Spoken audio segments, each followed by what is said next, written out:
ដើម្បីធ្វើការបើក account AA2888 និង SAN2888 បានសូមលោកអ្នកចូលទៅកាន់កម្មវិធី browser ទៅតាមទូរស័ព្ទដៃរបស់លោកអ្នក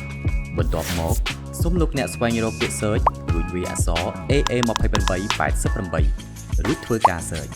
នោះលោកអ្នកនឹងបានឃើញ AA2888 Help Center សូមចុចដើម្បីចូលទៅកាន់កន្លែងបើក account សូមលោកអ្នកចុចត្រង់កន្លែងចុះឈ្មោះសូមបំពេញឈ្មោះរបស់លោកអ្នកនិងបំពេញលេខទូរស័ព្ទដៃរបស់លោកអ្នករួចចុច Send Verify Code នោះលោកអ្នកនឹងបានឃើញលេខកូដ4ខ្ទង់សូមវាយលេខកូដ4ខ្ទង់នៅត្រង់កន្លែងនេះរួចចុចបញ្ជូននោះការបើក account របស់លោកអ្នកទទួលបានជោគជ័យហើយ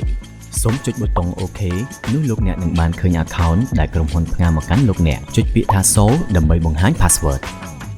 ប៉ុន្តែសូមលោកអ្នករក្សានៅ account និង password ដែលខាងក្រុមហ៊ុនបានផ្ញើទៅកាន់លេខទូរស័ព្ទដៃរបស់លោកអ្នកជាការសម្ងាត់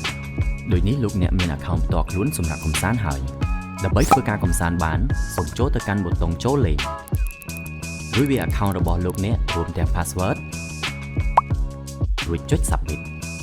នោះលោកអ្នកអាចធ្វើការកម្សាន្តបានគ្រប់កម្មវិធីកម្សាន្តទាំងអស់សូមអរគុណ AA2888 ជម្រើសដ៏ល្អសម្រាប់អ្នកគាំទ្រកីឡាបើ account ផ្ទាល់ជាមួយយើងឥឡូវនេះ